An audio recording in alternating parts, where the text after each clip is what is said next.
আলহামদুলিল্লাহ রান্না করতে হয়। আলহামদুলিল্লাহ ঈদের মাছ রান্না করে আসসালামু আলাইকুম, ঈদ মুবারক। সবাই কেমন আছেন? আলহামদুলিল্লাহ আমি ভালো আছি।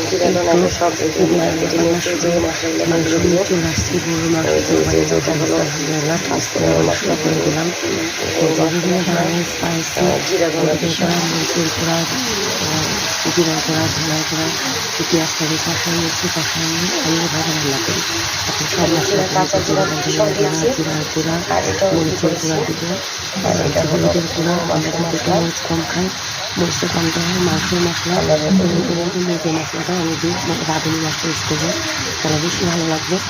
এরপর পরিমাণ মতো লবণ। এটা হচ্ছে মাংসটা খুবই সুন্দর আলহামদুলিল্লাহ। যেহেতু আজকে পবিত্র ঈদুল আজহা, আপনাদের সবাইকে ঈদ মোবারক। আপনারা কেউ কেমন ঈদ কাটাচ্ছেন আমাকে জানাবেন অবশ্যই। আর এই আর কি, এবার একটি স্পেশাল আমি মশলা দিয়ে দিলাম, যেটা আমি আমার স্পেশাল আমি বানাই, পরে আপনাদের অবশ্যই করে দিব আর কি। তো কে কী করতেছেন, কে কী বানাইলাম, আমার তো আলহামদুলিল্লাহ শুরু হয়ে গিয়েছে। আমি সব রান্নাবাড়িতে কষানোর জন্য দিয়ে দিয়েছি, এবার কষাইতেছি।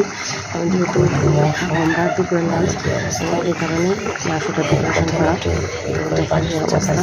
আপনারা কে কী কোথায় আছেন? আমি এবার আমার নিজের বাসায় এসেছি ঢাকায়। আমাকে কোথায় আছেন, কে কী কীভাবে করতেছেন আমাদেরকে জানাবেন। লাইক কমেন্ট শেয়ার করতে ভুলবেন না।